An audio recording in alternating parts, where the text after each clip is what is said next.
आज म मल हालेर त्यसपछि गोडमेल गर्नेछु, खनिदिनेछु। लसुनमा हाल्नको लागि चाहिँ मल हाम्रो यहाँनिर छ, गोठे मल। यस्तो चाहिँ गाई छ मलको बारी।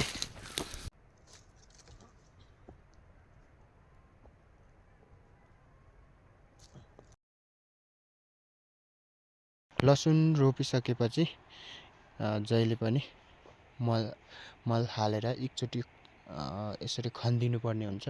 यसरी खन्दा चाहिँ लसुन चाहिँ एकदमै फस्टाएर जाने, एकदमै राम्रो हुने र हामीले सोचेको जस्तो लसुन फल्ने गर्दछ हैन। त्यो रासायनिक मलहरूको प्रयोग गर्दा चाहिँ माटोको संरचना बिग्रिन सक्छ र माटोको उर्वरा शक्ति पनि घट्न सक्छ।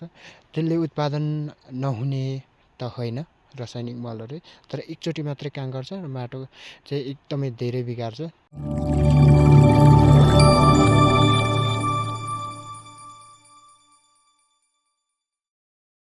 आजको भिडियो चाहिँ के सम्बन्धी र कस्तो भिडियो बनेको छ भनेर अगाडिको टाइटल थम्बनेल हेरेर थाहा पाइहाल्नु नै भयो होला। भिडियो सुरु गर्नुभन्दा पहिले मेरो च्यानलमा नयाँ हुनुहुन्छ भने मेरो च्यानललाई पनि सब्स्क्राइब गर्नु होला भन्दै लागौँ आजको विषयवस्तुतर्फ। आज चाहिँ म यहाँनिरको हाम्रो लसुनमा मल हालेर, मलले टपरेस गरेर यहाँनिर गोठे मल हालेर अनि हाम्रो लसुन चाहिँ खन्ने बेला भइसकेको छ हैन, गोडमेल गर्ने बेला भइसकेको छ। अनि म चाहिँ आज यसमा मल हालेर खनिदिनेछु, यहाँनिर गोडमेल गरिदिनेछु हैन। यहाँनिर हाम्रो लसुन चाहिँ यस्तो भएको छ हैन यहाँनिरको चाहिँ। अनि यो चाहिँ अस्ति मैले असोज अन्तिमतिर रोपेको होला, असोजको 25-26 हो कि सायद त्यति बेलै होला मैले रोपेको यो लसुन चाहिँ हैन। हाम्रो लसुन चाहिँ यस्तो भएको छ।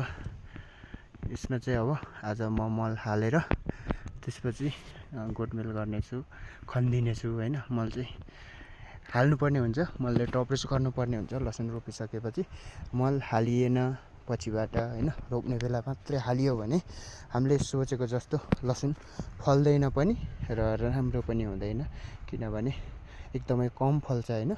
त्यही भएको कारणले हामीले लसुन चाहिँ रोपिसकेपछि लसुनमा मल हालेर एकचोटि खनिदियो भने लसुन चाहिँ एकदम राम्रो हुन्छ र हामीले सोचेको जस्तो चाहिँ फल्छ हैन लसुन चाहिँ। यो चाहिँ हाम्रो अगौटे लसुन हो पहिलाको, र पछिबाट मैले बिउहरू उब्रेको बिउहरू चाहिँ यतातिर रोपेको थिएँ। यस्तो भएको छ यता चाहिँ, यो चाहिँ धेरै पछि रोपेको, यो त उब्रेको बिउ हो। यसमा चाहिँ हाम्रो गोठ थियो, गोठ चाहिँ हामीले यहाँबाट सारिसक्यौँ, त्यही भएर मैले पछि रोपेको। यो चाहिँ खासै राम्रो छैन र तर यो अगौटे चाहिँ अलिकति राम्रो छ हैन। अनि यसमा चाहिँ आज म मल हालेर खन्छु, गोडमेल गर्छु हैन। लसुनमा हाल्नको लागि चाहिँ मल हाम्रो यहाँनिर छ, गोठे मल हैन। म चाहिँ मल लिन आइसकेको छु, यहाँनिर छ मेरो डोको हैन। हाम्रो मल चाहिँ टन्नै छ अनि यो चाहिँ पुरानो मल हो हैन, एकदम मजाको छ मल चाहिँ हैन। साथीहरु यस्तो छ मल, यस्तो मजाले पाकेको यो गोबर मल, गोठे मल भन्छ यसलाई हैन। एकदम मजाको छ हैन, यिनीहरूले बनाएको मल हो। अब चाहिँ म मल लगेर लसुनमा हालेर म खन्नेछु है त। मेरो मलको बारी चाहिँ रेडी भइसकेको छ साथीहरु, यस्तो छ। अब झरक्क बोकेर लानुपर्ने हुन्छ।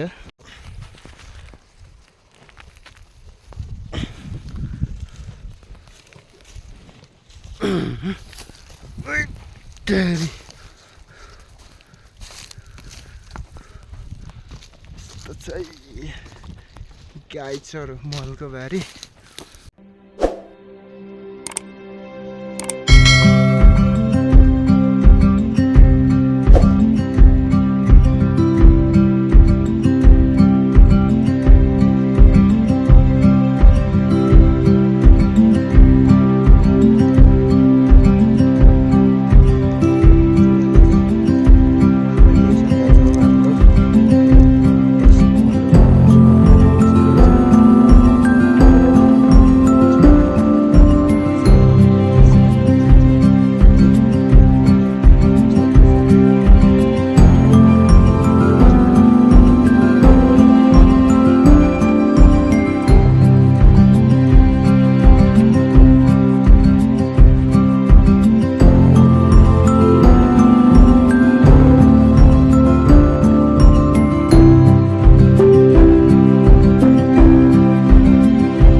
चाहिँ मल ल्याएर पनि छरेर एक साइड चाहिँ खनिसकेको छु र अर्को साइड चाहिँ बाँकी छ। तल्लोपट्टिको हाम्रो अर्को साइड चाहिँ अलि बाँकी छ र माथिल्लो साइडको चाहिँ मैले जस आधा भाग चाहिँ मैले मल हालेर पनि खनिसकेको छु र लसुन रोपिसकेपछि जहिले पनि यसरी गोठे मलहरू एकचोटि हालेर खनिदियो भने एकदम राम्रो हुन्छ।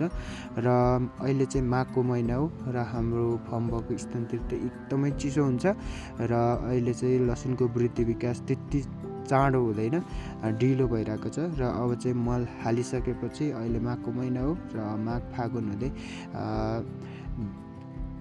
दिन तातिँदै जान्छ। त्यसपछि चाहिँ लसुनको वृद्धि विकास पनि अलि छिटो हुन्छ र एकदम राम्रो हुन्छ र छिट्टो बढ्दै जाने हुन्छ। प्रायः जसो मान्छेहरूले चाहिँ टपरेस चाहिँ रासायनिक मलहरूले गर्ने गर्छन्, जस्तो युरिया भयो, डिएपी भयो, फस्फोरस भयो, पोटास भयो, यस्ता मलहरूले चाहिँ टपरेस गर्ने गर्छन् र पछि मल खादको रूपमा चाहिँ रासायनिक मलहरू दिने गर्छन्। तर रासायनिक मलको प्रयोग गर्नुभन्दा यसरी गोठे मलहरू, गाईको गोबर मलहरू प्रयोग गर्दा चाहिँ एकदमै राम्रो हुन्छ। माटोको संरचना पनि नबिग्रिने भयो, माटोको उर्वरा शक्ति पनि नघट्ने भयो। रासायनिक मल हाल्दा चाहिँ लसुन नफस्टाउने होइन, फस्टिन्छ, तर एकचोटिलाई हुन्छ रासायनिक मल भनेको र बारम्बारलाई हुँदैन। र रासायनिक मलले एकदमै धेरै माटो बिगार्ने गर्छ। त्यही भएको कारणले तपाईँहरू पनि लसुन खेती गर्दै हुनुहुन्छ भने यसरी गोठे मल चाहिँ मलखादको रूपमा प्रयोग गर्नुहोला, टपरेसको रूपमा दिनुहोला। लसुनलाई चाहिँ जहिले पनि यसरी गोठे मलहरू हालेर टपरेस गर्न सकिन्छ। र तपाईँहरू पनि लसुन खेती गरिरहनु भएको छ अथवा गर्ने सोचमा हुनुहुन्छ र कसरी टपरेस गर्ने थाहा छैन भने यसरी टपरेस गर्नुहोला र मल यसरी हाल्नुहोला, गोठे मल र गोडमेल पनि यसरी गर्न सकिन्छ। र आजलाई भने भिडियो यति नै। तपाईँहरूलाई मेरो भिडियो कस्तो लाग्छ, राम्रो लाग्छ, इन्फर्मेटिभ लाग्छ भने भिडियोमा लाइक, कमेन्ट, सेयर गर्नुहोला भन्दै बिदा हुन चाहन्छु। हस्त, बाई बाई।